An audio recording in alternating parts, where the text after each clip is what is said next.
Kristen, what if you don't mind starting off, Kristen, that'd be great. Sure. And the questions were, who am I? Yeah, the questions are who are you? Who are you? What organization? Oh yeah, Adam's Okay, resharing. there we go. Okay.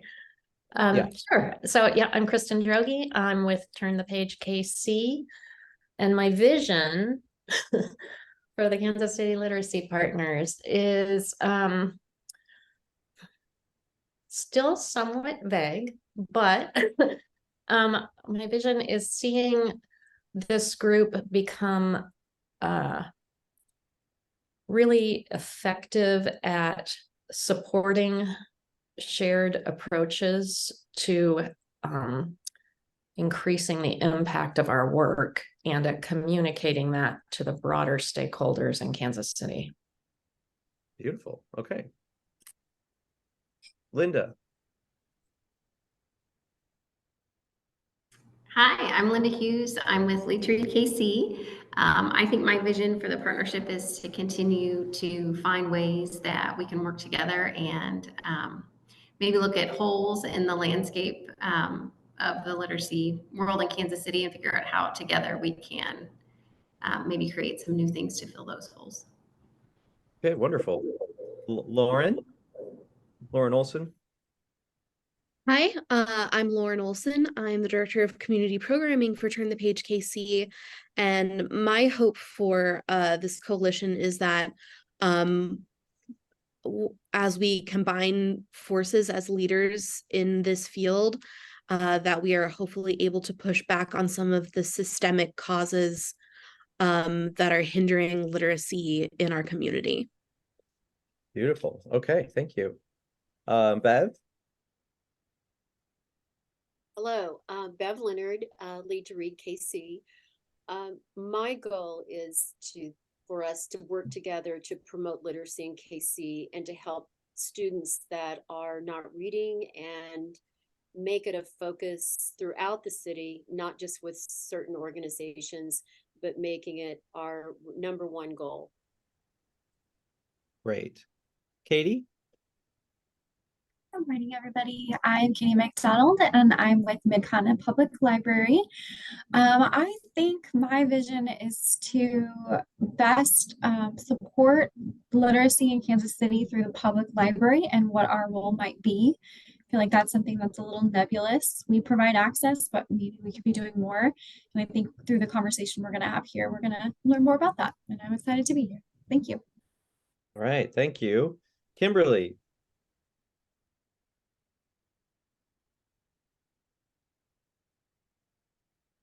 We can't hear you. Sorry. You don't look to be muted though.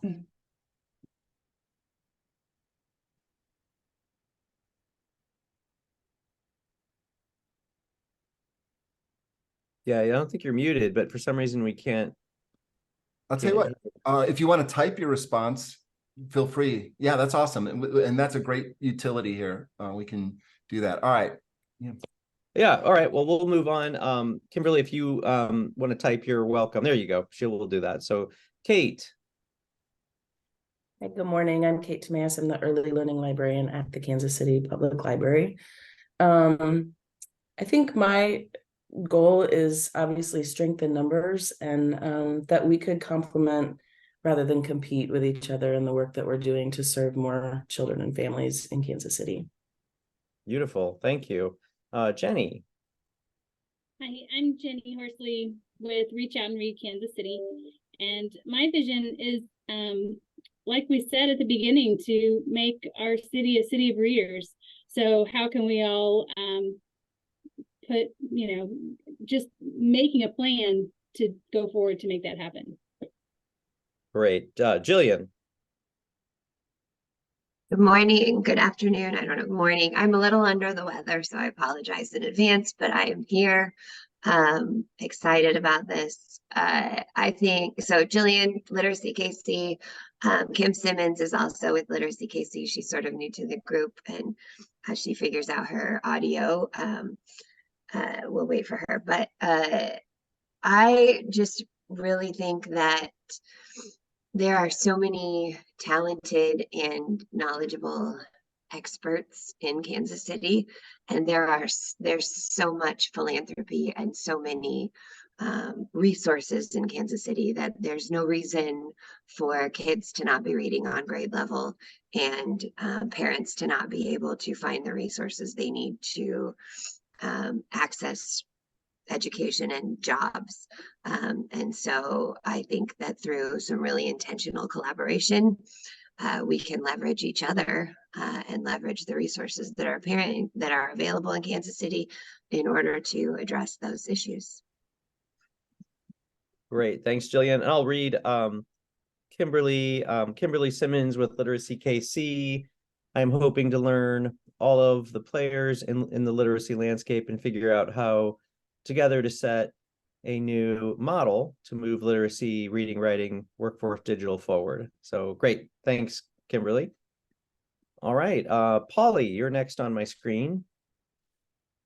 Hi, I'm Polly with Lead to Read KC, and my vision would be to increase collaboration and in the long term, increase the impact of all of our efforts. Awesome, thanks. Erin Bradley. Hi, I'm Erin Bradley with Front Porch Alliance. I'm not sure what my vision is for the coalition. My supervisor had been the one to be meeting, and so I'm now stepping in, but I know we have youth programs and we're seeing that kids are behind, and so we're interested in making sure that we can get everyone on level and to be literate. So thanks. Awesome, thanks. Great. Ellen? Hi, my name is Ellen Shepard. I'm with the Literacy Lab, and my vision for the coalition is just meaningful collaboration. I think we all have our own focus areas, so I'm excited to combine forces to address needs across a spectrum. Great. All right, Katina. Good morning, everyone. Katina Taylor, founder of Dreams KC. And my vision for the coalition is pretty simple, that we use our collective intelligence to get rid of any gaps in the literacy space, eliminate any redundancies, and really lead the charge in eradicating illiteracy across our city from birth, to grade. And when I say eradicate or eliminate illiteracy, what I mean is that we have a city of readers where 80 to 90% of all community folks are reading. Beautiful. All right, and then Tina G.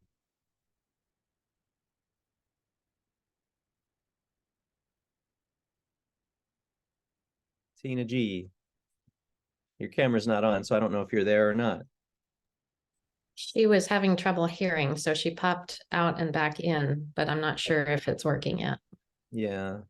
Okay, well, why don't we we'll ask Tina to introduce herself once she's connected. Adam, I guess if you want to share the slides again, we will move into our agenda and discuss get into the topics that we have this morning for everybody. So we're, obviously our job as consultants is to ensure that we structure the meetings and the next 6 months that we're going to spend together as well as we can, do all of the work in the background to make sure that the vision that you have individually talked about becomes more and more united, and we're all together. Objectively, we're trying to do a couple of things. One is to better build a team of literacy champions in Kansas City who are also, the second piece is to then be working off of a single comprehensive plan that's really moving toward the individual visions that you have into a collective vision of ultimately what many of you obviously talked about is making Kansas City literate and 100% literacy, and however that looks, and the steps to try to get there. So for this morning, we're going to spend, as Adam said, really trying to set the table, talking about the the coalition itself, the meetings, how things are going to function. We'll do a break, and then we'll move into the second half of the agenda, where we'll talk more about the StrengthsFinder assessment that everybody has taken. And we'll start the work on that. And then we'll do at the end of every meeting, we shall talk about, kind of give everybody a chance to talk about the pluses and the deltas, any homework for our next session. So a lot of what we'll do this morning will follow kind of a formula that we'll use at every meeting. But that's our goal for today, is just to get things going and get started talking about the strengths focus that we'll be using. That's great.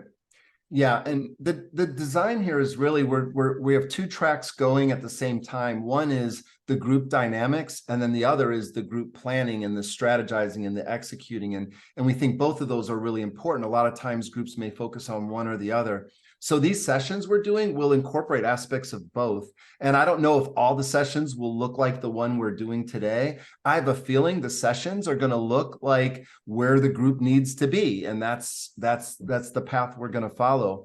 But there's some things we bring to the party. And I don't know, this is one of the things I'm excited about, but I have to be careful because I don't know if you're going to be how excited you'll be about it, but I hope that out of this experience comes not only the group dynamics that come from this, the camaraderie, the partnerships, the new friendships that could emerge, but also the knowledge and skills. And so we hope that the tools we introduce to you all through these sessions will benefit us as a group, but also, your organizations, or even in your personal life as well. It's a philosophy we're going to be sharing. I mean, I don't want to overdo it here, but there's a certain way of thinking that if we all adopt it, I think it's going to aid us. And so I want to maybe introduce one of the pieces of it. Overall, we call it progression theory, but we'll worry about that later. But it's this framework here. The idea that really all human activity is comprised of these three elements. I do this a lot where I'll draw on my slides and I use a mouse, so it may not be super legible, but it really does start with purpose. I mean, here we're on one side of the bridge, and we know we want to get over here to the other side. The other side is the outcomes we want. And I picture our outcomes would almost be like a list of qualities and quantities of things that we would want to reach on the other side. Like when Tom asked you all, what is our vision? When we add up all these individual outcomes, the idea is that this would be our vision. And it's really important that the vision be a reflection of our purpose. For us, that constitutes thriving. We used a lot of different words, but for progression theory, the goal is always thriving. Thriving is when the outcomes reflect your purpose. If the outcomes are on the other side, they're in the other direction, that's not thriving. We think that's more suffering. Think about a time in your life where you're like, this ain't going so great. What makes you say that is the outcomes you were getting. You might not have thought of it this way, but the outcomes you were getting were in the opposite direction of your purpose. So let's erase that. We don't want that. So the idea is, well, okay, we want to get to these outcomes that represent our true purpose, our why. Our purpose is our why, and our outcomes are what, or to what ends. And so to get there, we have the bridge itself, the methods for how we're going to get there. And what ends up happening, and I just see this in groups, and my 25 years in organizational development really confirms this, is groups will almost always start with methods first. They just jump right into methods. They don't really take the time to clarify purpose and outcomes. And that's a real problem. I won't spend too much more time on this. We'll talk about this stuff more later. But the problem with that is methods cost you resources. Now, purpose doesn't really cost you resources. Outcomes don't really cost you resources. It's the producing the outcomes that cost you resources. So all of us have resources: time, talent, energy, money, equipment, technology, reputation, various calories, and so we have resources we could spend. Are we spending them on the right things? Well, how do we know we're spending them on the right things if we do methods first?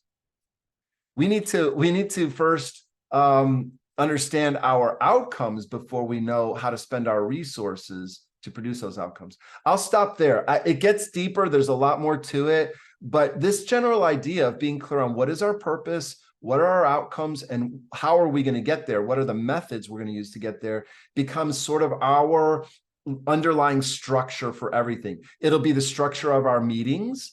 It'll be the structure of the strategic plan. All strategic plans really do have this structure. They just don't know it. All things humans do have this structure, even if we don't think about it. And we can get it. Oh, well, let me just see. Any reactions to that before I move on? Does that make sense?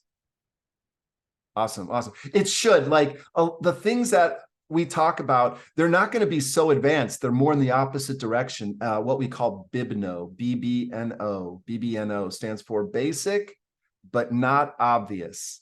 So there's going to be a lot of things that are just BBNO. They're just basic and they're not complicated. We understand it, but they're not obvious. So we don't think about it or we don't include it. Well, our models and tools will help bring that. Good. Thanks. April typed it in the chat. BBNO. That's how it's spelled. It's an acronym. All right. Adam, before you go on, I wanted to ask, it looks like Tina is on. Tina, we just did a quick round of introductions and would ask you to maybe just say who you are and who you're with. And then if you have a vision. Oh yeah, thanks, Adam. That's kind of the warm up we just did. And if you have a vision for KC Literacy Partners.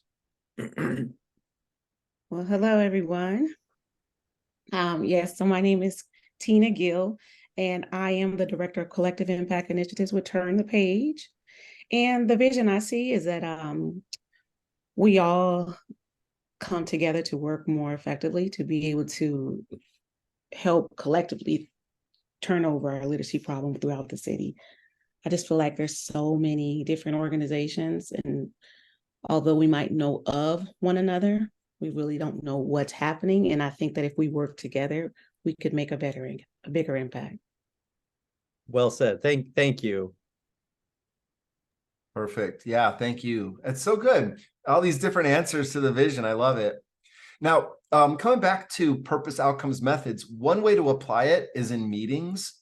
And this may look a little complicated or whatever, but I just want to break it down that meetings sort of have this shape to them. Like there's an initiation to it. There's sort of the meeting topics that we're going to explore together. And then we got to bring it in for a landing. It's kind of like, the ship leaves the harbor and then sails the depths of the ocean. And then it's got to come into port, and then that's the new port, and then it's going to go back. Okay. So, but a lot of times meetings, there's not really a design behind them. So I just want to show you that we have a design behind our meetings.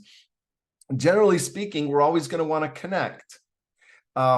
Then we're going to, and first of all, it's really about connecting with yourself too, because we get all like scattered and lots going on. So like, I don't know if you're open to doing mindful moments or anything like that, but I mean, we're open to that as well. It's just a way to bring ourselves to the present. And then connecting with each other. And so for us, we would love to go from groups to teams. A lot of things that we call teams are really groups. Loose confederacy of individuals is a phrase that I picked up from a professor early in college. And it's like, yeah, you don't want to be a loose confederacy of individuals. That's not what we need here. We need true team. We need true collective impact. I heard many of you mention that. And that's vital. In order for there to be collective impact, April and I were having fun with this conversation earlier, that in order for there to be collective impact, there first should be maybe, well, I don't even know if we should get into it. There's a lot here, but it starts with a collective need and a collective recognition that something's going on. And I mean, you all did this before we'd even met.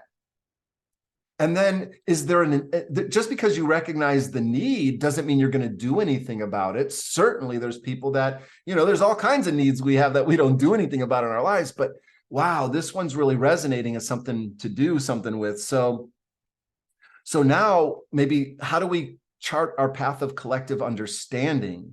Now that we have a collective need and a collective intention for change, what's our collective understanding? Do you guys think it's there where it needs to be?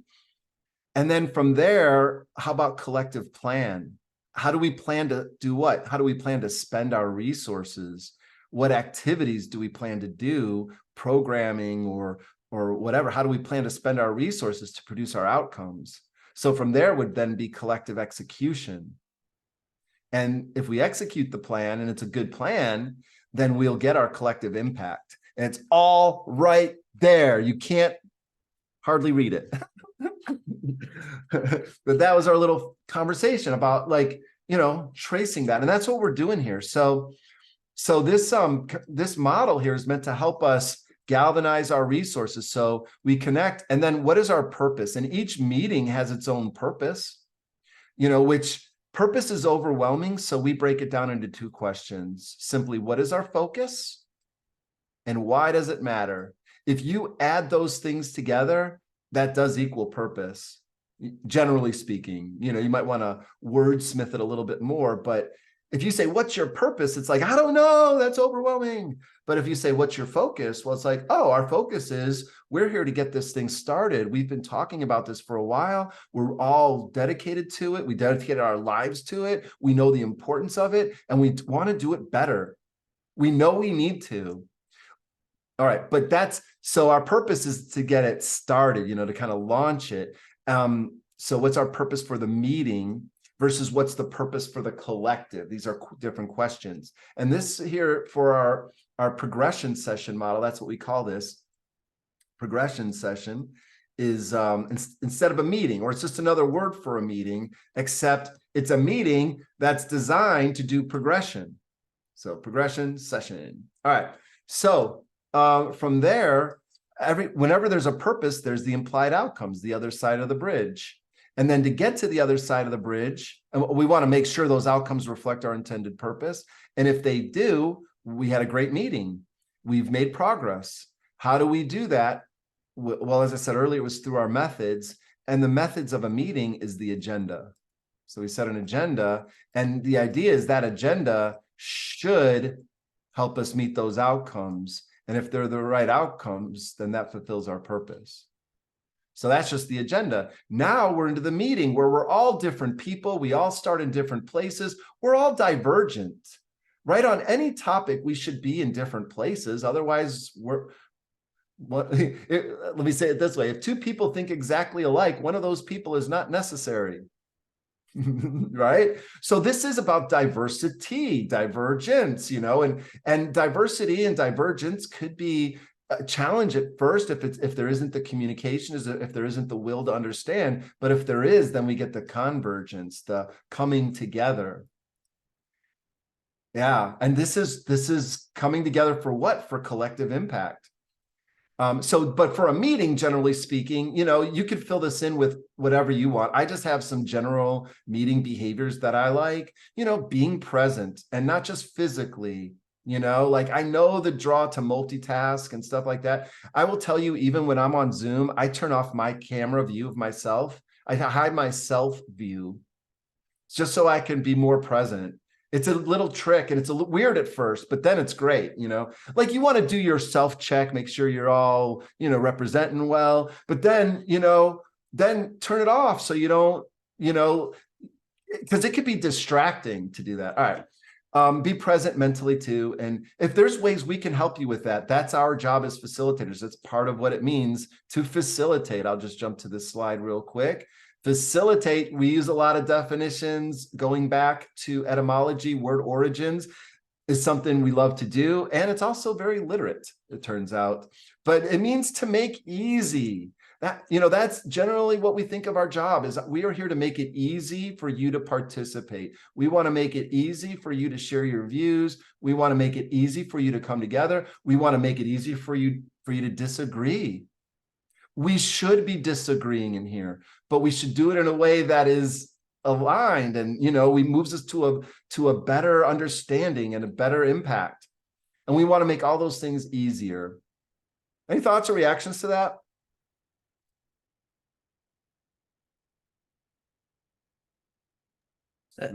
Yeah, I'll clarify that. You know, when we submitted a proposal to be considered to be the you know, to help you with this journey, we gave you two choices. One was a high touch, one was a low touch.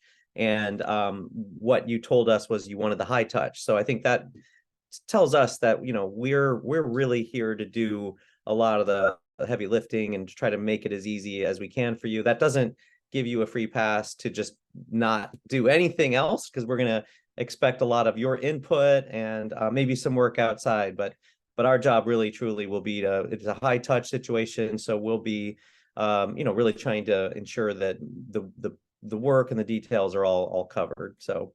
Right. Good. Continue. You got your hand up. I did. So far so good. This is great. Thank you for telling us how to turn off the self view. It is weird, but I love seeing you all instead of me. But this really reminds me of kind of the storming, norming, forming, performing, that whole psychological piece.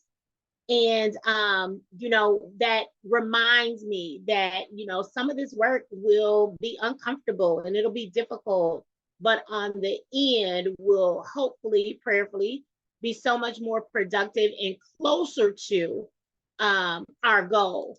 Not only as functioning as a team, but really attacking the problem at hand. So that's very exciting to actually get the ball rolling and moving. Perfect. Nice. All right, just to finish up this slide here. Yeah, and yes, this is very similar to those stages. Forming, coming together, storming is that divergence, and how do we handle it and overcome it? Then we, once we get past storming, so to speak, then norming, we find our stride and how we want to work together, and then we perform. Now, that's always going to be in flux and always dynamic, but it's a great reminder that we are, I'm just going to go for it. We're coalescing.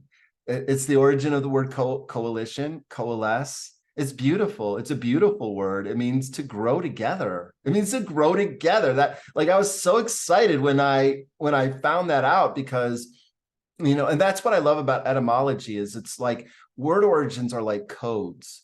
They're from the past of like humans telling other humans stuff like, hey, there's this idea of growing together. You should look into it, people, thousands of years down the road, right? And that is the lesson of literacy, by the way. That is the lesson of literacy, is it is about the overall coming together and growth of humanity. So I don't want to get too poetic about it, but I'm a poet. No, I'm just kidding. I'm not. but I mean, it's a romantic and exciting idea to me. So anyway, so when we do come together, we want to make progress. And so what did we do that helped us make progress? And those are pluses. And what are things that we might want to change for next time? The delta is the symbol for change. So what might we want to change for next time? And that's just a way for us to continually improve. And then we conclude with clarity. Who does what, by, when? And then what's really cool is you can string these together. So you can actually picture another progression session in a chain of them, sort of like, let's see. I have another slide where I show them in a chain. I have to import it here. So, it's like like you can see a series of these over time will build. And so it's a certain cadence for how we can move together as a group. Purpose, outcomes, methods. All right, I'll stop there. See if anybody, that's purpose, outcome, method, and progression session, how we use them together. Purpose, outcome, method is our backbone model. You can see it's right here, purpose, outcome, method, for how we move things forward. On the big scale as a plan, and even meeting to meeting. All right, so moving on from there, let's see, yeah.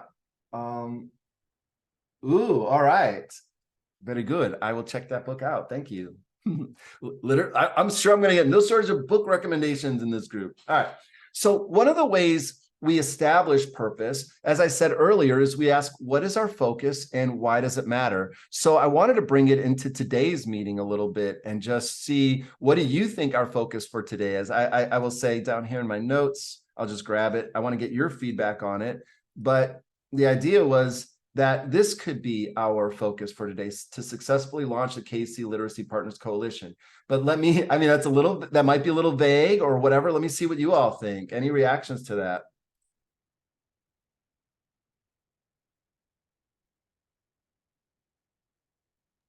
Well, what would a successful launch look like? Very good. So, so what I might do is then fast forward you through this, where, you know, multitasking here. Let me just make the font a little smaller. So what I would do then is just ask you, okay, if we were to use this as our placeholder focus, and I would say, why does it matter? I would ask you all, why would it matter that we did this? And any thoughts on that before we go forward?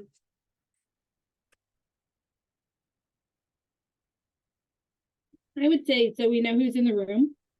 We know who's at the table. Great, thank you. Any other reasons for why it matters? I think it matters because we've all been talking about this in a very sort of vague, ambiguous way. And to have a moment where we all begin to sort of form a concept of what this is we're doing. Okay, right. So So that's kind of like what I was going to jump on, saying like this is a moment where you can like formally say that it has begun, and to like mark it on our calendars and even make room for celebration that we actually got started. yes, to formally begin. I think that's great. We could say this is the formal beginning. Good. Any other reasons why it matters?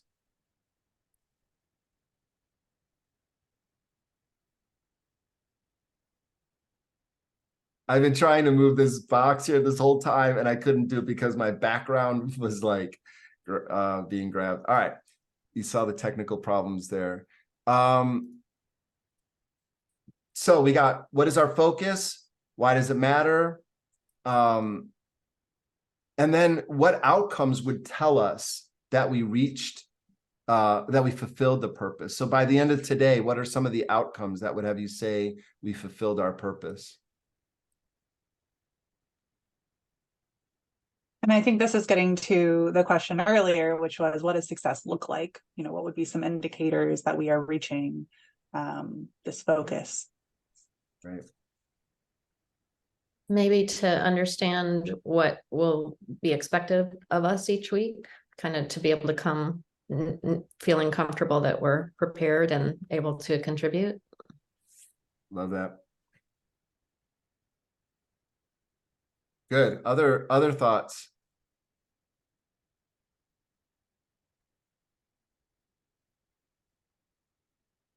What is our focus? Why does it matter? And then what outcomes would tell us? How will we know that we have more clarity? How will we, by the end of the meeting, how will we know? How will we know we've just successfully launched? Well, we'll have the plus deltas at the end. So we'll have at the end, we'll have that opportunity. People can say this meeting sucked and was terrible, or hopefully this meeting was a good way to start. So well done. Nice. This may seem really obvious, but I have the time reserved on my calendar every Monday morning for this, which is wonderful.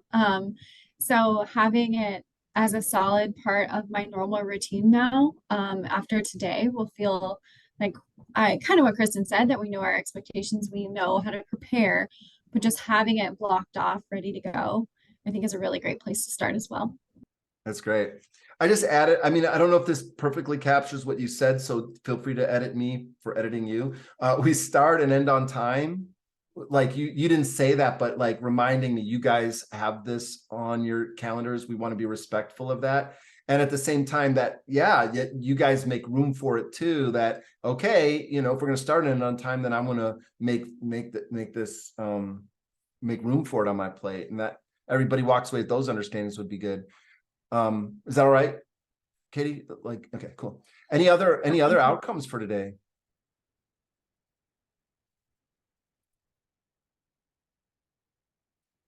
If you think of them, we can always add them. There's no I just want you to know, oftentimes in conversations, and especially for introverts, of which I am one sometimes, I think I'm naturally an extrovert, and I'm a damaged extrovert is what I say. So I'm not an official introvert, But a lot of times I know that the conversation moves on, and then I thought of something, you know, and I want you to know, in my book, it's totally okay to do the rewind, to go back in time, okay? Just because we moved on temporarily from a conversation doesn't mean the conversation's closed. Yeah, all right, cool. All right, anything else on our purpose for today? It takes a little bit of time to do that, but what it does is it helps us set the intention to make sure we use our time effectively. Maybe for a 30-minute meeting, we don't want to do it too long, but for a 2-hour meeting, we don't want to, or longer, we don't want to get to the end of the meeting and have someone say, well, we didn't cover anything I wanted to talk about, right? Okay, cool. All right. Let me just check, see any other comments or reactions. Let me just check the chat. I might throw in one if I'm allowed. I think, we talked a lot in the interviews about setting, and one of the agenda items is setting kind of norms and expectations for how we're going to be in this space together and how we're going to work together. And so really, I see this first meeting as kind of setting the operational expectations, setting the engagement expectations that will carry us through the next 6 months and beyond. So today is really important, and we're really grateful that you guys made time for your calendars to be here. And yeah, we just really encourage you all to come to this space as you have been already, really ready to fully engage. And also today, as we do get into those setting expectation norms and operational logistics, really encourage you to give meaningful, truthful feedback on the reality of what you're dealing with and what that means for squaring that with this group. So thank you ahead of time for just coming to that conversation. Really ready to get into it. That's so good. Yeah, I'm looking for healthy authenticity.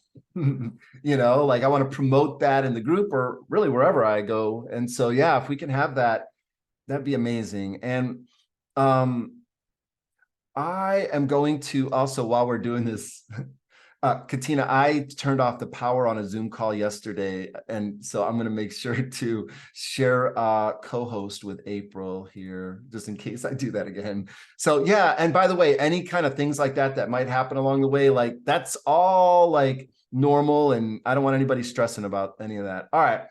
So we wanted to get a little thought of like, or have some discussion with you all about what are the things that brought us together, what was the intention of this group, and what are the group's hopes.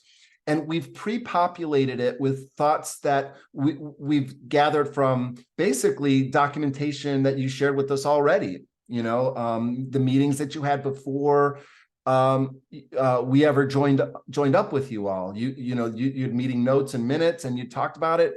So we call this the power of the draft.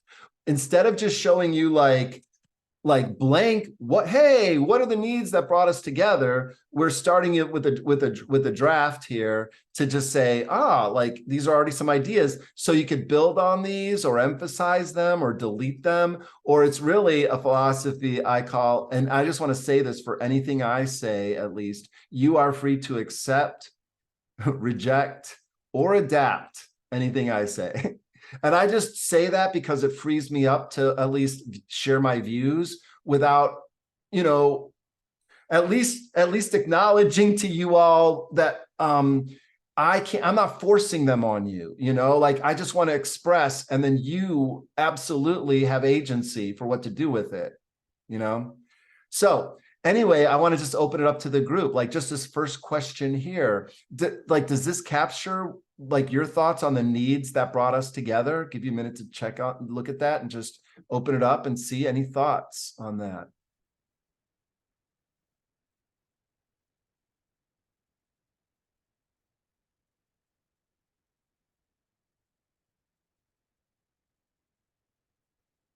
These here, does that sound like anything you'd want to add to that list or change? Okay, we got some thumbs up.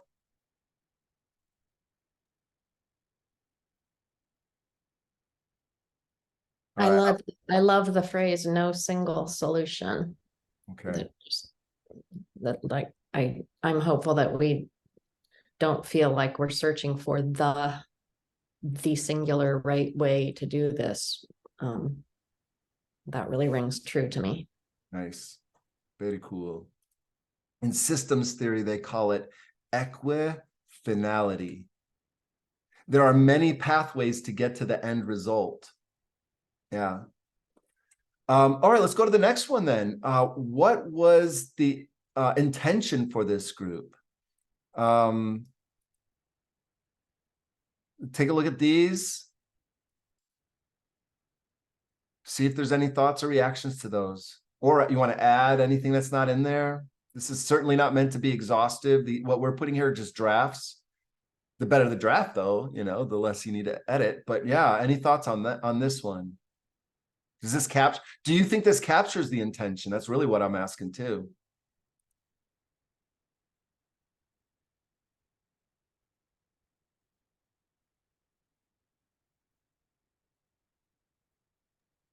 Especially, I'm really glad that we included thinking audaciously, because that's something that I've been ever since Jillian brought it up over a year ago. I felt like that's something that's really resonated with this group, and something that we've latched onto. So I'm glad that made the list. Cool, good. And what, Lauren or Jillian, what, when you say think audaciously, what does that mean for you? Audacious thinking. Really pushing ourselves to ideate outside of what we would normally limit ourselves to if we're just working alone. And to say, you know, the big what if questions, like what if we pushed for universal pre-K in Kansas City? Or, you know, like what if we, you know, what could we come together and do collectively that could really manifest in a big way? And then I think that the only thing I would add to that is, you know, like if we are the experts in the city collectively, then we need to start acting like we deserve the investment that we need to make a change. That's great. Excellent. I think the only other thing I might add to that, and you kind of alluded to it a little bit, is to get the whole city involved. I mean, it's great that we have our literacy partners involved, but we need corporations, and we need our sports teams, and we need, you know, everyone to realize and come to play. Good, thank you. Right, let's see, Katina. Yeah, I know you said we can accept, reject, and I can't remember what's the other one, but adapt. I'd love to see something around in that, like, what is our intent is to really and then I think it aligns with thinking audaciously, is really shifting systems and advocating for work or for things that are beyond just in this city, because some of this work is going to require us to do things at the state level as well to really have prolonged impact. And we have to be okay with that. I don't think we can be afraid of that. So I would love to see that possibly listed as one of our intents. Excellent. Yes. So the intention to address the underlying systems, or specifically use the example at a state level. That was more of an example. The point you're making is that we think at maybe at a systems level as well. Does that sound fair? Yes. Yeah. Awesome. All right. Lovely. All right. And now the last question we had here is the group's hopes. And so does this sound like it represents the group's hopes? Would you emphasize anything, add anything?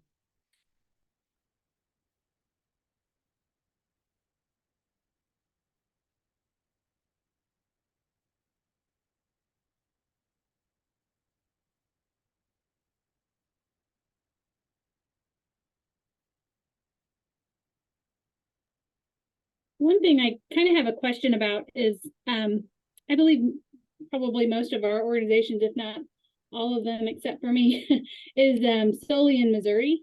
And so are we talking about the Kansas City metro area, or are we talking about Kansas City, Missouri? I think that's a big one. Because I think there's a lot of difference between Jackson County or Johnson County and Wyandotte. I might add that's an interesting thought. How many organizations serve both sides of the state line? Okay, so it's so about half of us, it looks like. Yeah. All right. So definitely a question we want to add to our thought process, right? Okay. Very good. I would love to jump in here also. So when I think of hopes, in some ways aspirational, but like, I think, at the same time, like, I'm like, we can be radical in our hopes too, and our dreams, right? And, I know that I frequently say, like, we can eradicate illiteracy.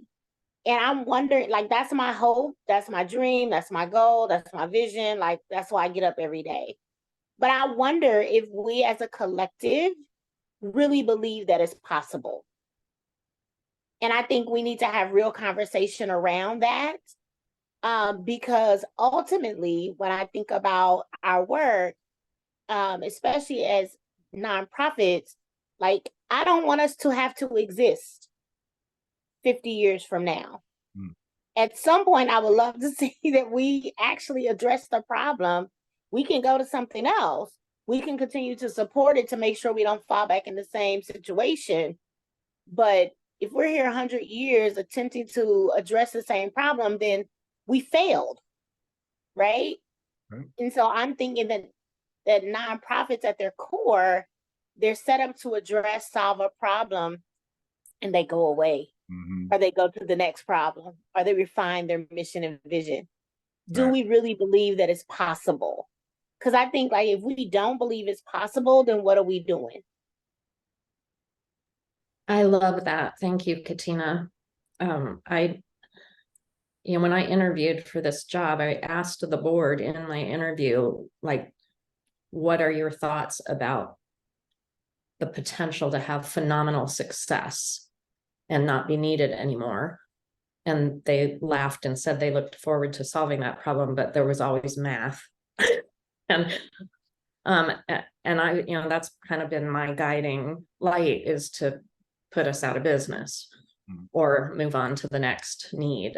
So I'm thrilled that you said that, Katina. Thank you. Great. Lauren, you've had your hand up, so.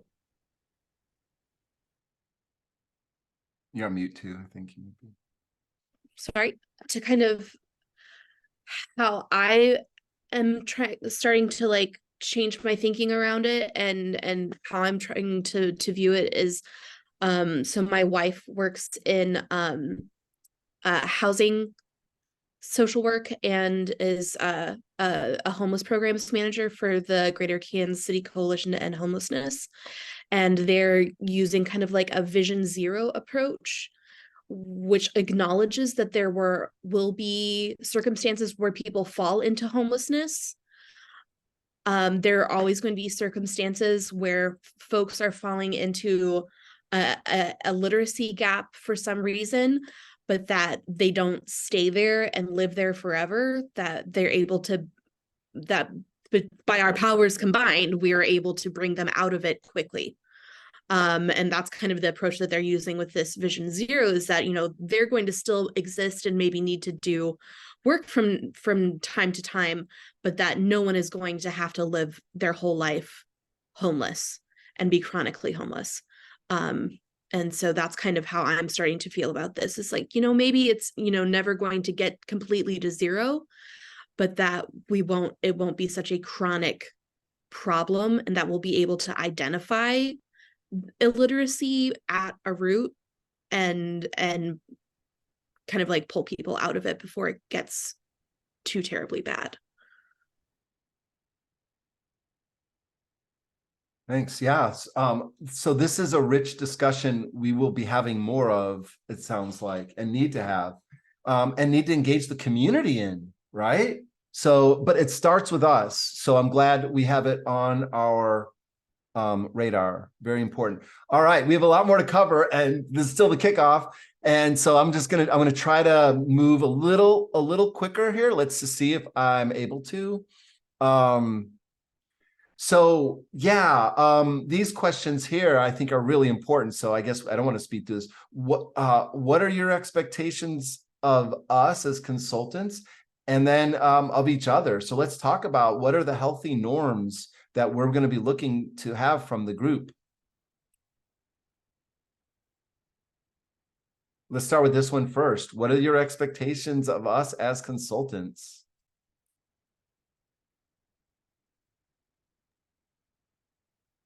I'll start. I mean, I think the low hanging fruit is, that you will collect all the information that we're spouting out and help us to analyze that and put them into outcomes. Very good. I might add that I'm hoping you'll keep us on track as we delve into different topics. I could see rabbit holes happening and maybe keeping us from that. Good. Tina said the same thing. She said on the chat, she said, reel us in when we stray. So great minds. Good. I would say also like setting us up to continue this work after this time with you is over. How does that look? Good. Nice. Sorry, my typing is not going so well today. I'm usually really good at it, or decent at it. All right. Yes. Any other expectations of us as consultants besides typing better?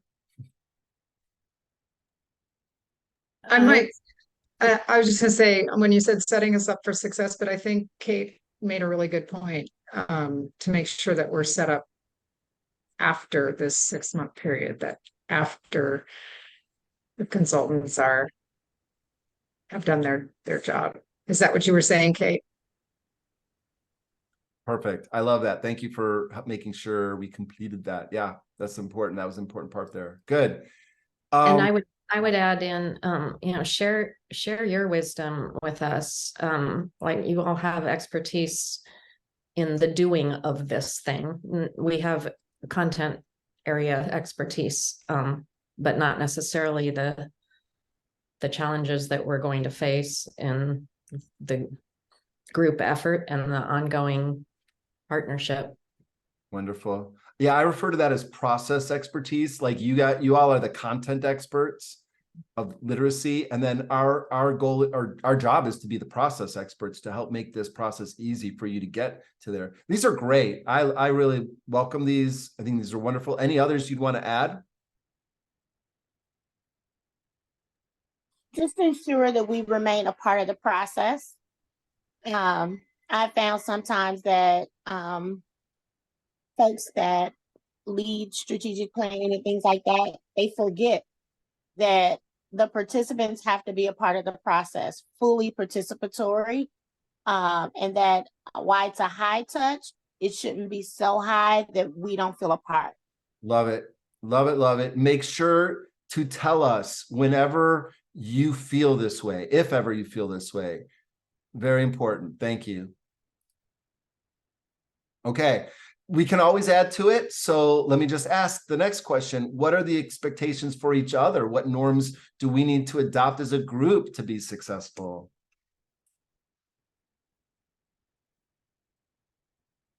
Oh, you're not so forthcoming on this one, huh? No, just kidding. And Adam, there were several suggestions in the chat for the first question about expectations. Okay, yeah, it's hard for me to monitor that, so I'm glad you mentioned that. Can you tell me any that I'm missing? I'll have to switch. I'll have to turn off the screen share to see. No, it's okay. I can tell you. So, serve as a guide, keep us accountable. Let's see. Notice patterns, commonalities Good. that we might miss. Push our thinking. Good. And then That's great. make us comfortable being uncomfortable. I love that. My whole life I've been uncomfortable, so I have an expertise in this. No, just kidding.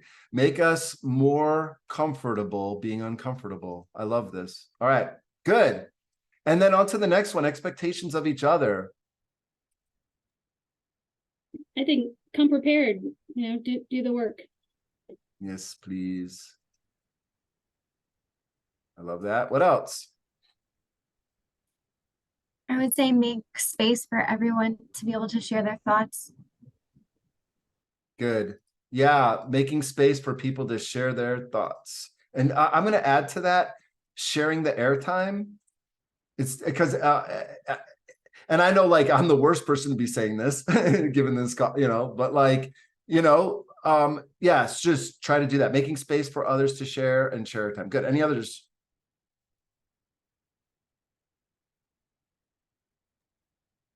Attack issues and not people.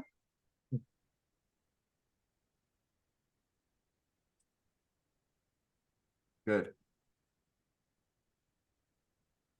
Don't take things personal. Don't, except I'm allowed to. I'm just kidding. I'm one of those people that I'm very sensitive. So I get that. And so it's a very important reminder. This is not personal. We're here for a purpose. Yeah, very good. Very good. Any others? I would just say something around like leave your sort of day-to-day role and priorities at the virtual door and put on the new hat of collective work. Do you know what I mean? I think that's wonderful. Yeah. Yeah, we have to wear the multiple hats. So it's not like don't wear multiple hats. It's just try to remember which hat, put on the right hat when I think that's pretty cool. All right. Any others? Any others in the chat? No, nobody's chatting on All this right. one. And Adam, I don't know, on the agenda, we said we would do a break. I don't know if people need that or not at 11:30. I mean, I'm sorry, at 10. Yeah, 11. Tom's in California right now, so he's got to do his time zone math. But yeah, you're a great point. Yeah, do you want to, let's take a 5-minute. Let's just do it. Take 5 minutes, see you all back here. I'll set a timer and that'll help.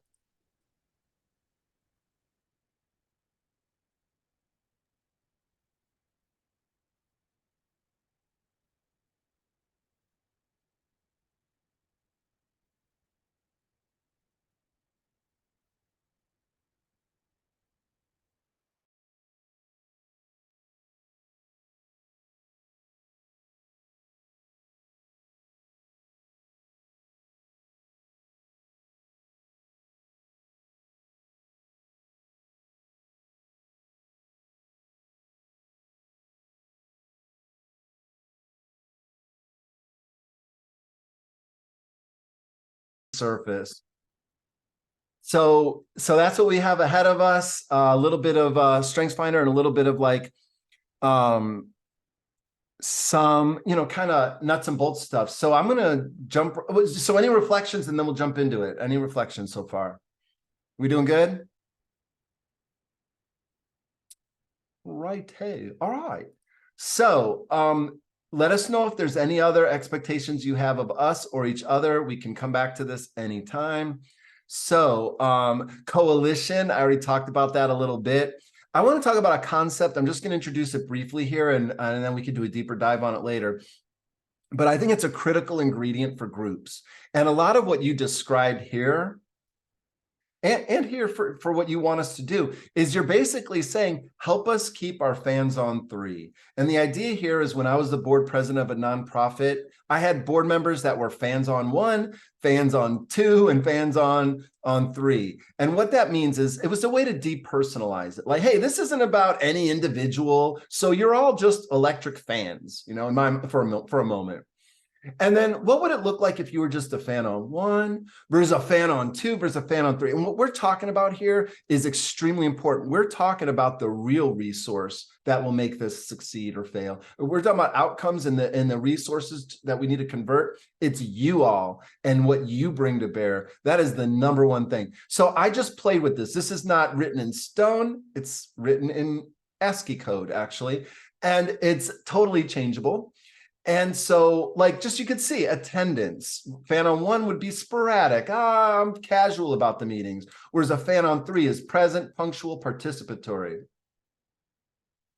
Responsiveness, you know, and we see this. And when we April and I run a youth program in Tulsa called the Youth Philanthropy Initiative. And when students are applying to the program, they don't know, but how they message with us is part of the interview process, you know, like because it says how people participate. So how is responsiveness to us and to each other, you know, contributions, and you can just kind of see, I just go through and it's just an informal scale. It's not meant to be like formal or anything, but any reactions to this idea of fans on 1, 2, and 3? Do you see this around you as well, that different fan levels and different, you know? I think of it when I think about working with boards. I think it's really representative of sort of varying board members, at least at different times. Yep. And so I would just say, stole the words. Oh, sorry. You stole the words out of my mouth, Kristen. I have a board retreat coming up, and I thought, maybe we could use this as in part of that retreat. If you all are able to elevate the fan rating of your board, think of what that's going to do for your organization. And if your organization is stronger, then think of what that's going to do for our coalition. And so it matters. It matters. Fans on 3, it really matters. And one of the biggest enemies to fans on 3 is that people have their resources spread too thinly across too many things. I mean, I've just done this enough to know that usually is what the fan rating comes down to. And so I'm going to encourage you all to really think about how spread are your resources. It's very important for strategy. It is the essence of strategy. The word strategy comes from the word stratify.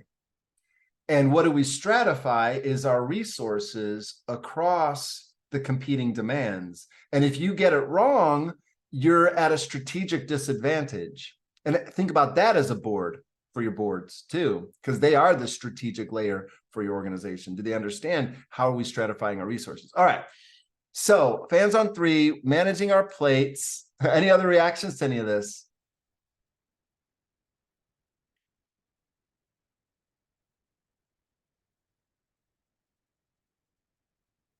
All right. So April, I want to bring you in here to help us maybe start talking about some of these things like participatory agreement and scheduling things and base camp. So any order you want to talk about it in?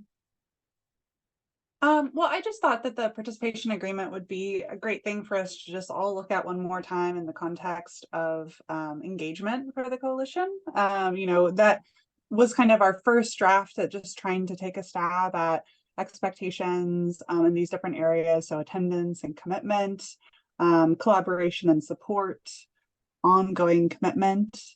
And again, a lot of these are reflecting sort of the fans on 3 engagement, but just kind of reminding everybody of what we agreed to, you know, through this participation agreement. And just, I know that we essentially, last time we met, we kind of got feedback on it and then we sent it out. We didn't get any, we really didn't get much feedback from anybody, which we took as a good sign that this was in line with what you were thinking. But I also just wanted to create space to reflect together on any aspects of this participation agreement. If there's anything that is or is not resonating, any questions about what this really means. I know that attendance, for example, was something that we had discussed. And so in this document, we really tried to underline the importance of attendance and at least having one organizational representative present at each meeting, because it is so important to hear your voices, and also to make sure that one organization doesn't get left out of the conversation as the group is moving forward. So I think that is something that we as consultants, but also that we heard from you, feel pretty strongly about. Communication. So organizations will actively utilize our designated program management software. And I will be giving a quick overview of Basecamp, which everyone should have a functional account on now. So just setting expectations for using that, and then, maintaining timely correspondence with us as consultants, but also with each other throughout this process and hopefully beyond. We estimated level of effort. So just reminding everyone that, this will take time. And I think Jenny and a few other people mentioned in the earlier conversation, be ready to put in the work.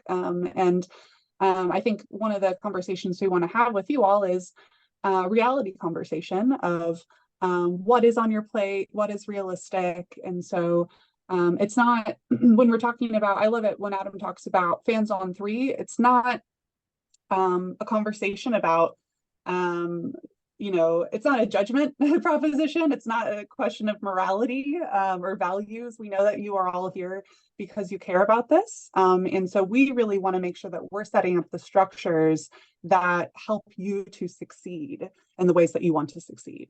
So again, if any of the engagement expectations in terms of level of effort or attendance or any of these like kind of specific nitty-gritty, timely conversation or communication using Basecamp, if any of those are setting red flags for you, we'd like to know now, so that we can restructure this in a way that is actually realistic and that will actually work for you.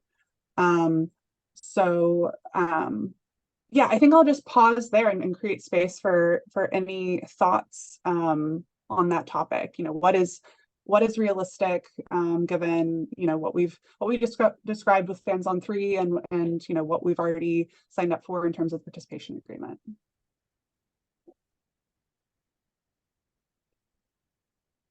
Yeah, any reactions to that? Any reactions to for the participation agreement?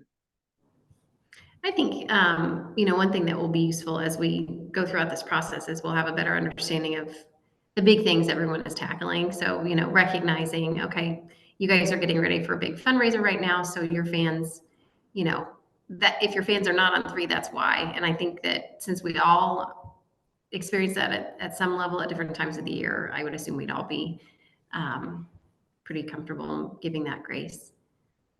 Nice. Comfort and grace. I like just that's what I want all of my world to be. Good. Other reactions. All right. And as April said, with the doors open, let us know if anything should come up. All right, April, let's pull up a little bit about let's see, dates and stuff. Is that Yeah, and I was just going to say, as Adam said, the door is open for that conversation. We really want to make this work for you, but we also don't know how to make it work for you unless you tell us if something's not working. So truly at any time, please come to us. We really want to make it, as facilitators, we want to make it easy, relatively for you to be able to engage. And so if there's anything structural or anything that is holding you back artificially from really engaging, we want to find a way to fix that. I have a statement. Yeah, I share this. I say healthy people ask for what they need. And what I mean is just if you need to make yourself a little more healthy, just ask us, what do you need? How can, and we're going to try to make it happen if we can. All right. Yep. For sure. Yeah. Adam, can you share the screen about the schedules? Yes. It'll be the next one right after this. Yeah. So, So yeah, basically, you know, we sent out the calendar invite for the Monday meetings. I know that not all of you had this listed as a first choice, but I've also not heard from anybody in terms of pushback on this new meeting date and time. So we're going to assume that this works for everyone unless we hear otherwise. But and we really do appreciate, I know everybody had to move their schedules around to make this happen. And so we understand that and we're really grateful. If something comes up that is truly just a recurring, totally unavoidable, you know, conflict, again, let us know and we'll try to recalibrate as much as possible. But yeah, everybody here is busy, and I know that yeah, I just really want to express gratitude for making this work on your calendar. I know it didn't just fall into place naturally for a lot of you all. A couple quick things on upcoming schedule. So we will actually put a calendar of all the dates on Basecamp, just so you know, and again, I'll show you Basecamp and kind of how that's laid out.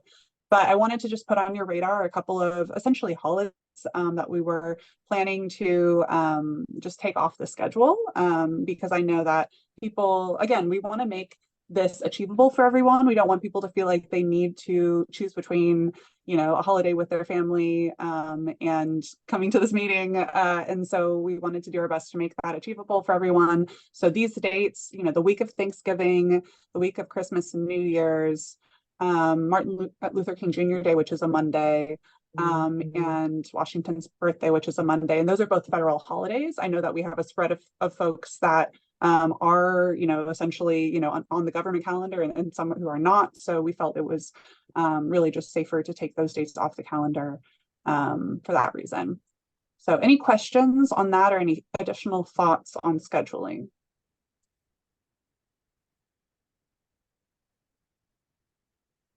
And April, I just wanted to clarify that March 2024, yeah.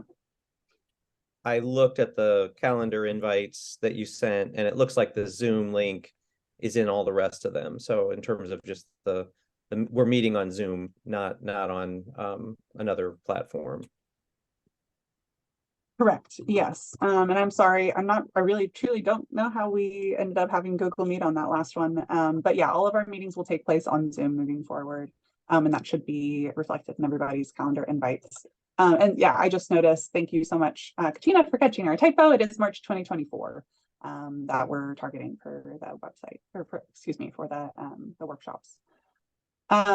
Real quick, I know we're limited on time, and Basecamp is going to be a tool that you will all have plenty of time to spend some quality time with.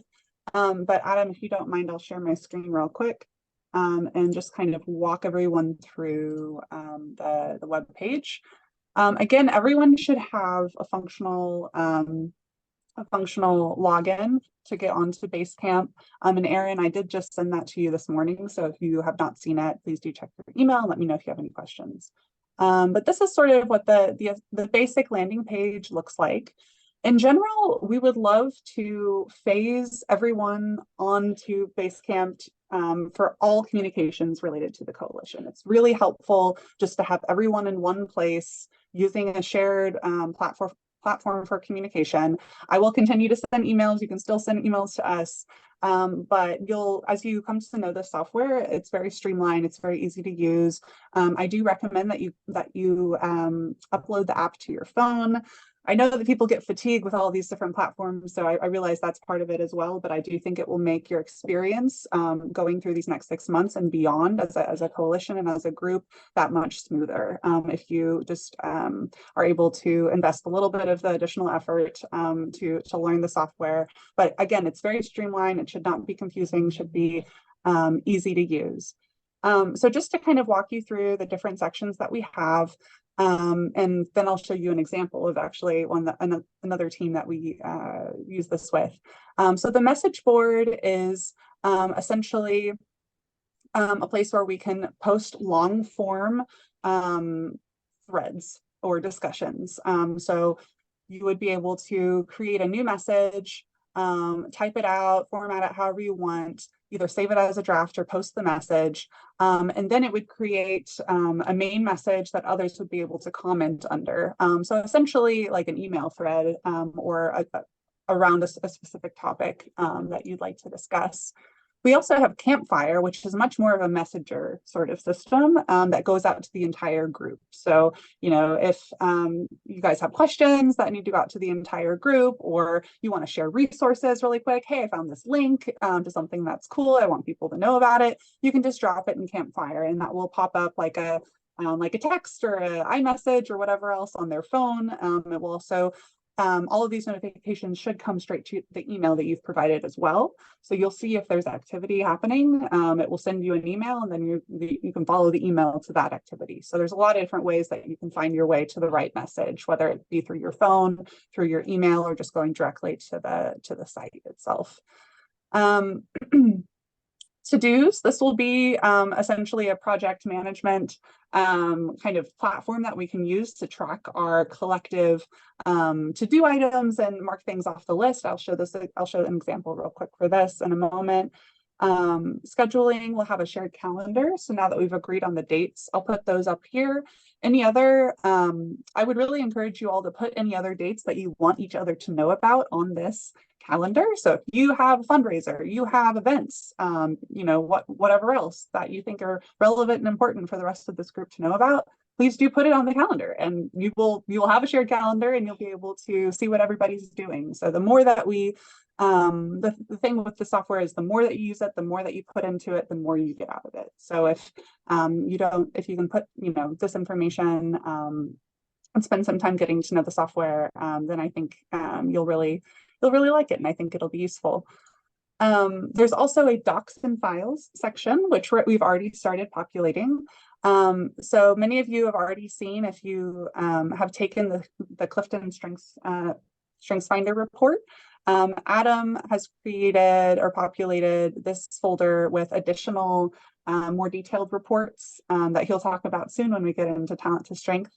But you can find all of your reports related to that assessment under docs and files. Adam also has a number of handouts that he'll talk about to reflect on your strengths and to use them that we'll talk about over the next few weeks as we work through this. And then we also have a file for the slides that we'll be having every week, so you can easily find those here. But we encourage you, this is going to be a really living space, so you can create new folders, you can add new files. This is your tool, your shared repository for resources. So I expect that this is going to grow a lot over the next couple of months and beyond. So those are just a quick overview. Oh, actually, one more thing I will add. So Campfire, again, is for everyone to message everyone.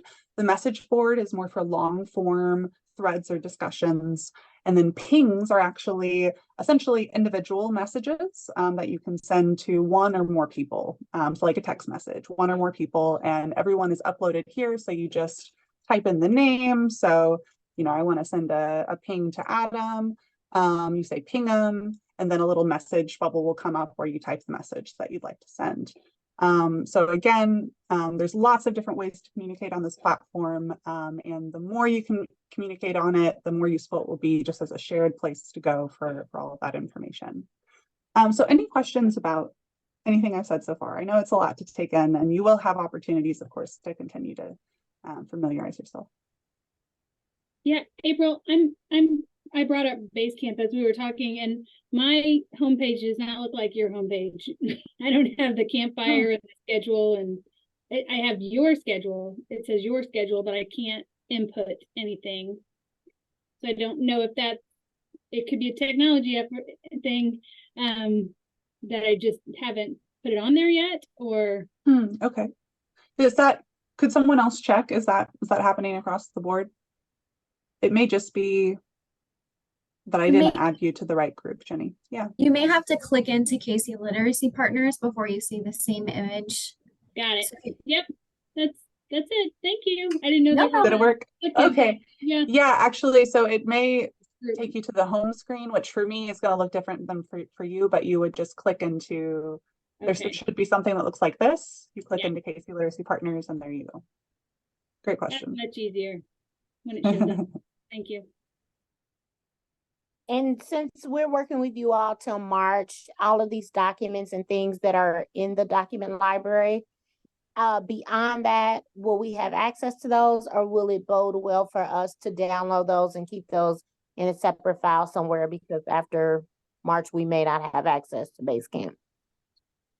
Sure. So I think we can definitely work with you all on whatever you would prefer to do. There's a way that you could keep, if you like using Basecamp and you want to keep using it, then we can talk about that and kind of what the next steps would be. I think there would be essentially a small fee for you all to be able to continue using the platform.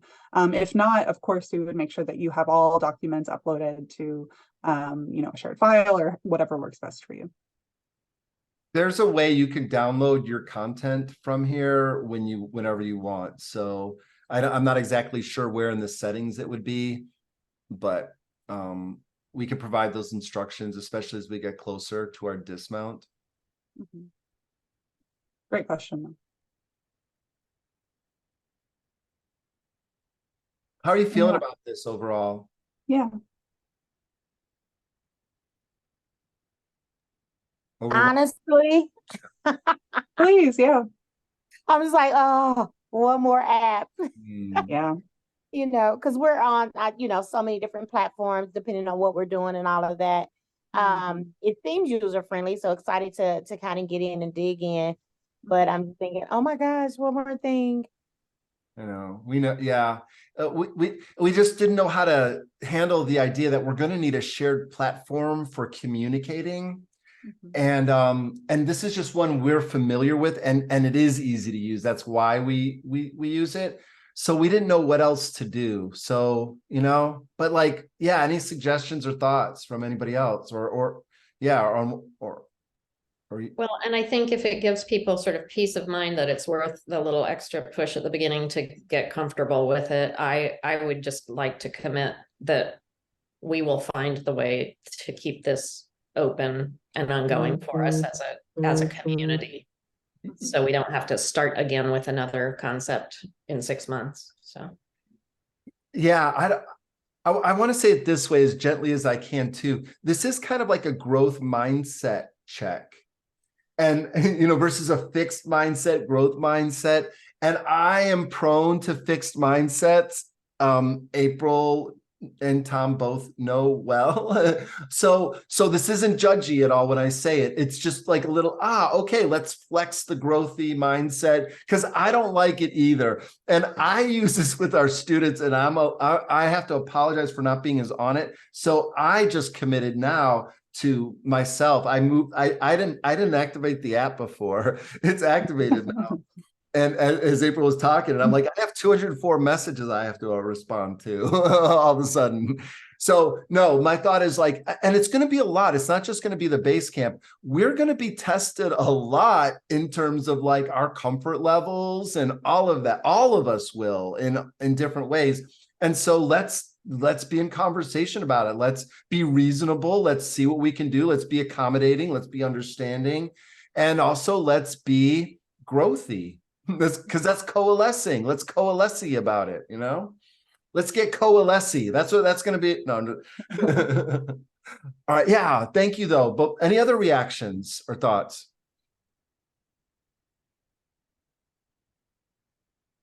All right. As we look at the slides, any other kind of logistics that we need to be sorting out? April, do you have anything? Yeah, let me so I know I already gave a quick overview. I just wanted to show you guys, this is actually what we do with our student groups, as Adam said. This is cohort 14.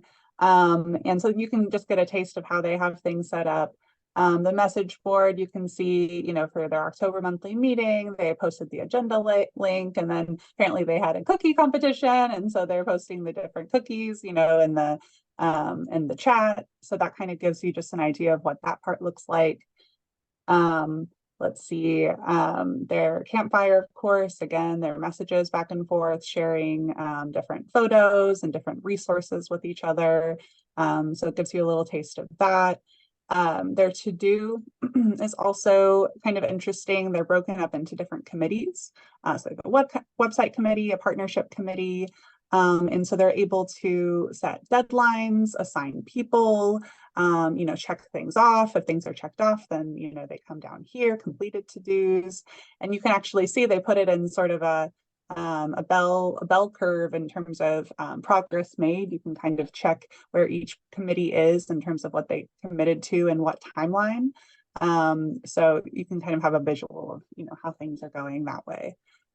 So yeah, again, don't need to go into too much detail there, but I just wanted to give you a little flavor of what it, you know, begins to look like once things are populated a little bit further.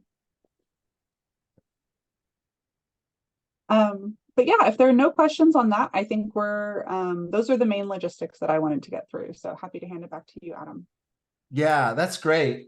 It's going to be a great tool for us, and we're not expecting you to be masters of it at all right away. It's going to be a curve. And yeah, let's do a little reprioritization of our time. We planned on spending about an hour on StrengthsFinder and doing a little introduction. I'd still like to do a little bit of an introduction, but then what we'll do is we'll just plan on doing a deeper dive next time. But this will work great because we could get some initial conversation going, and also a time for, you know, this gives you time to kind of look at your resources and absorb it more. And you might have already done that. I suspect you might have. And I also know that, or suspect that some of you may have already taken StrengthsFinder before and have even gone through workshops on that before. So let me just do a little check on that and see, you know, who here had taken StrengthsFinder before, before we had you take it. Just show your hands. Okay.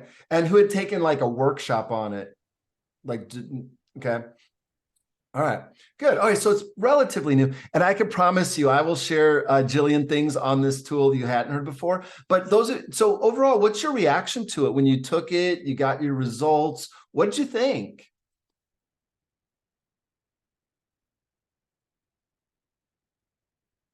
Let me hear from three of you. I'd like to know, like, was it accurate? Did you share it with anybody? Did it make sense? So yeah, I'd like to hear from three people, three different reactions. Okay. So yeah. I thought it was pretty accurate, and when I've seen other people's, it seems accurate to me. And it explains a lot about why I do things the way I do things. Thank you. Yeah, I agree with you. I think it's one of the more useful tools that are like this out there, especially if you have time as a group to dig down into sharing those results, personal results with everybody. And it helps people, I think, understand why others operate the way that they do. You know, things that are not natural for me might very well be for Kristen or Kimberly or somebody else, and vice versa. And I think just helping to increase empathy and just sort of an understanding that, oh wait, my way is maybe not the right and only way. You know, they're really useful. Good. One more, please. Yeah, other reactions to it.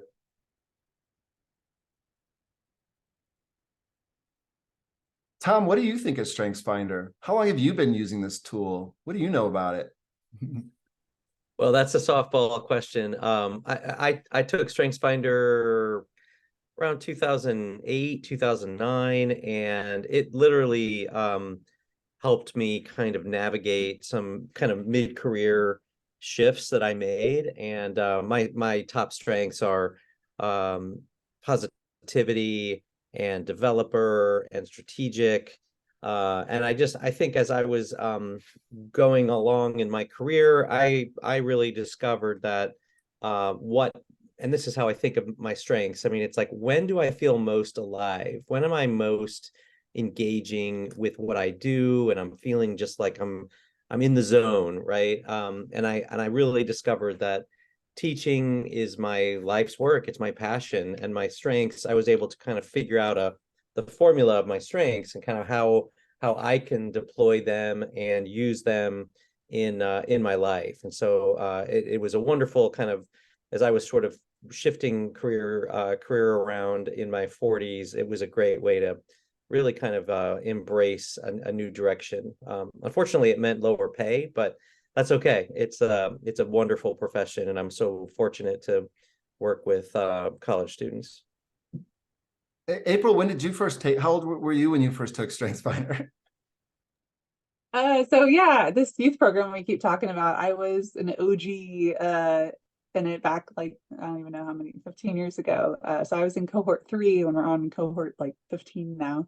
But yeah, I was like a 15-year-old. I took the test for the first time. We have all of our students take it actually before the retreat of the launch of the 3-year process. And so it has been a tool that I have used like on a regular, it's just become my mindset of how I articulate and understand myself, how I work with others, how I understand the world. And it has continued to be a tool that I've remembered and kind of fell back on to make important life decisions. I really, really respect, you know, it as a tool. And I've also, we did an impact assessment for our youth program. And of all the things that our students love about our program, they talk about the Clifton Strengths Finder as one of the tools that they have continued to hold in the back of their mind, you know, as they're navigating life and profession and, you know, everything in between. So yeah, we've kind of, Adam and I talk about it almost as like a sort of a love language of this is how we articulate what is beautiful in ourselves and others. And so we're really excited to share it with you all. Love it. Yes, it's great. And it's not just about taking the tool, it's about the application of it. And I had taken it in, I think, 06 and put it, and then I just put the results in a file with other personality tests. And it was not until about 08 that I had a conversation with a friend of mine, and he said, "Oh, I've taken StrengthsFinder," and I said, "Oh, I did too. And we compared our results." That was our conversation, Tom, that you and I had. Yeah. Like, so when I took it, I didn't see the value. It really wasn't until you and I had talked about it that like, I'm like, whoa. And it was like a floodgate of like insight and awarenesses. And so I want to get into it a little bit here. And Lauren, I love your comments there because it's true. It is about your themes. One way to think of it, I'm going to show you many different ways, and I call them themes or themes of talent. And there will be a reason why I'm an outlier in that, but there's a reason why, and I hope to infect you with it. But we'll talk about that next week. I want to say some things now. One of the ways to understand these themes is that it is how you prioritize stimuli in your environment is a way to think of it. So there's 34 themes in the StrengthsFinder array. And yes, there's 4 colors. I'm going to ask that you ignore that. Use the colors to help you sort them out. But beyond that, there's not much more meaning to it. I will talk about that as well next time. I won't go into it now because I'm very disciplined. No, I'm not, but like, because I want to tell you everything at once. I want to tell you all of this right now, but I can't. So, but of these 34, your top 5 represent sort of your 5 filters or your 5 priorities. You have all 34.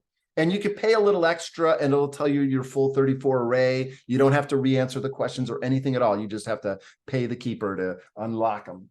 But I don't recommend doing that right away unless you really want to, because your top 5 is really going to be a lot to work with, plenty to work with. And having all 34 might be overwhelming, but you decide on that. But it really is a prioritization. Your number 1 is of all the when stimuli enters your environment, of all the reactions here, your number 1 is likely the first reaction. So my number 1 is strategic. And so that's likely my first reaction to things. And you can go to the next slide and you can see everybody's, initial reactions. Learner, being open to new ideas. So a learner's first reaction is, what is there to know about it? What's new and interesting? And activators like, well, what can we do to get started with it?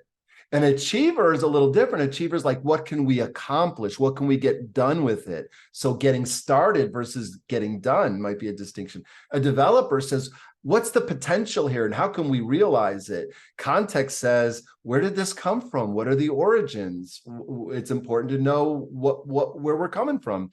Positivity says, hey, what's the bright side of this? What's the upside of it?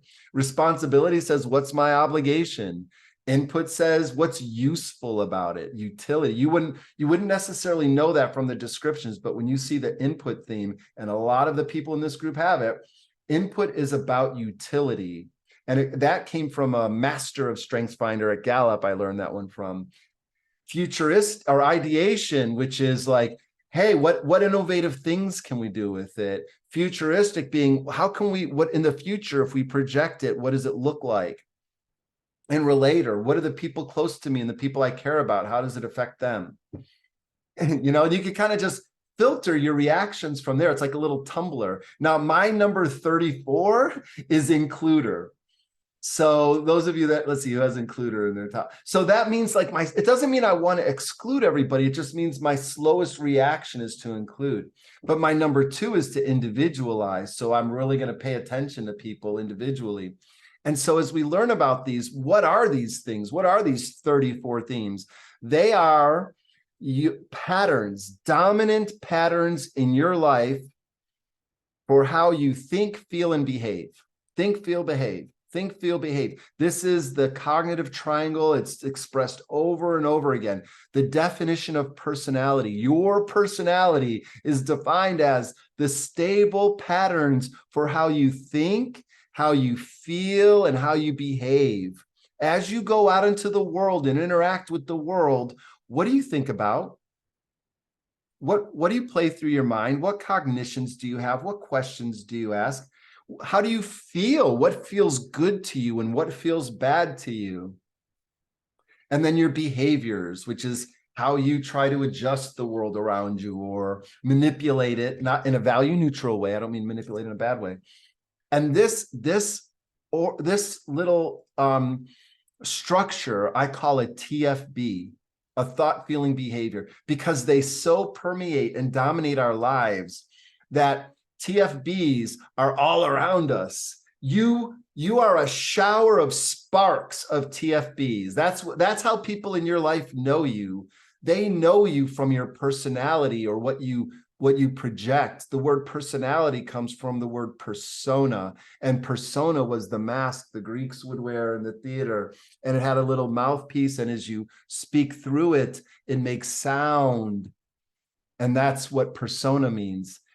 We aren't our personalities. Our personalities are our masks. So I'm just challenging you with that what's inside there looking out into the world is the subject. You're the subject. It's your awareness, your attention. You're not your thoughts. Your thoughts are outside of you. They're inside your head, but they're outside of you. You're not your feelings. Your feelings are outside of you. You can see your feelings. You can observe them, and you're not your behaviors. That's just that's an accept, reject, adapt kind of thing right there. Like, that's my view. I'm very passionate about it because I find it so helpful to see the world that way. And so what StrengthsFinder does with the 34 themes of StrengthsFinder is they describe patterns for how you think, feel, and behave. That's what they are. So when you get into your reports, there's 3 of them. I think there's 3 of them for each of you in there, but these are 2 of the main ones. The third one's more complicated, and it's my own little invention that I made. Whereas these 2, this one here is Gallup's, the signature themes report. Gallup, we just reformatted it, is all this one is. And we turned it into a little exercise I'd like you to do. And the exercise is described up here in these steps. Read through your signature themes report and underline or highlight keywords or phrases that resonate for you. Don Clifton is the creator of it, so that's why I use his here. And this is just the first page. It's a 2-pager. So on the back page, you'll have your other 3 themes. These are the 5 themes here. So that's it. This report is unique. Only we can give it to you, but Gallup has approved it. Gallup has approved all our icons. We individually created the icons for each theme to kind of tell the story. If you really look at some of these icons, they visually really represent what the theme's about. And then the 5 bullet points here are just our unique language for describing it. And these are also Gallup approved. And we're the only ones who could use this language, by the way. It's kind of cool. So you're getting unique reports here. That's why, we're tapping new ground if you've already taken StrengthsFinder. And yeah, go ahead, please. Yeah, just a quick, we have 5 minutes left, and I just want to make sure we allow plenty of time for the plus deltas and the dismount. Okay. That is perfect. I love it. Thank you. I'm glad you did that. Okay. So other stuff here, we'll do this next time. We'll get into these slides and more next time. So let's bring it in for our plus delta and next steps. And so yeah, the way we do it is just, going over today, looking at our intentions for the meeting, which we go all the way back up here to our somewhere we have our outcomes. So yeah, plus deltas in terms of, did we reach our outcomes? Do we understand expectations? Let's see, is this yeah, that are okay, good.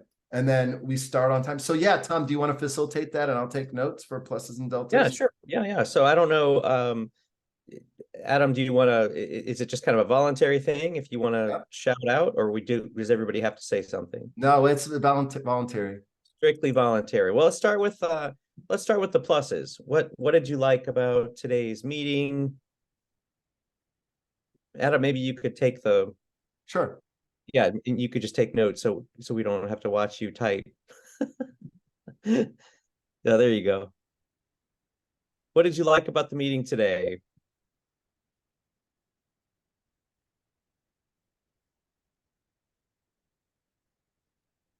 I felt like everyone was engaged and ready to learn.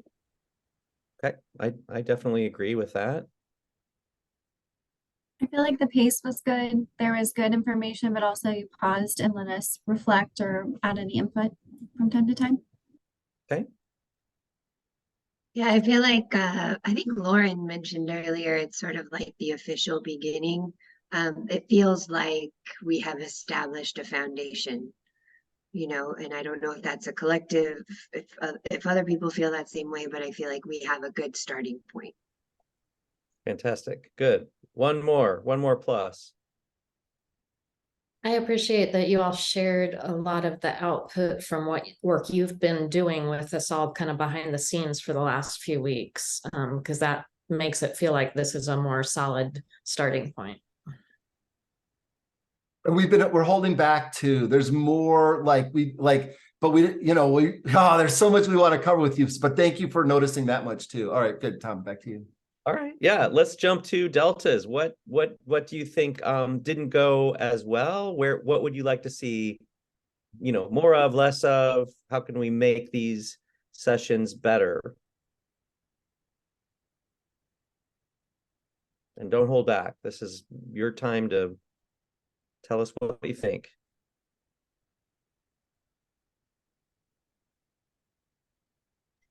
I'll go again. I just think that today was, I think, probably different than how subsequent meetings will likely go. But the more we can hear from each other, the more opportunity for everybody in the room to speak, the better. I know that, like I'm saying, today's a little bit different because we were doing some foundational work. Yeah, Kim Simmons just said breakouts, but just more of an opportunity to hear from each other will be great. Perfect. Yeah. Love it. Good. Anything else? Maybe a clear sense of homework, sort of what we can be thinking about and bringing with us each time. Right on. Okay. Anything else? We're down to 1 minute, so I want to make sure we respect your time and don't keep you over what we promised. A plus is we're ending on time. Last thing. There you go. Yeah. Yeah, so I don't know, for homework next week, I mean, we're going to really jump into the StrengthsFinder results and really unpack that. I think there's a lot, so you can continue to learn about each other, and that's all part of this team building process. So yeah, we'll also talk more about progression theory, which you heard kind of an introduction to. StrengthsFinder deep dive, November 13th. We'll really start diving into strategy, and then we'll take the following week off for the week of Thanksgiving, and then we'll get into aligning our communication again, and then we'll start really getting more into the work of the strategic plan. So that's what's ahead. Again, thank you all for attending, for having such a great attitude of being so willing to turn your cameras on, share your thoughts, and I think absolutely we heard you, you know, that we want to make this very participative and give you more time to do that going forward. All right, we'll see you in a week. Happy Halloween too. Yeah. Okay. Bye-bye. Thank you all. Bye.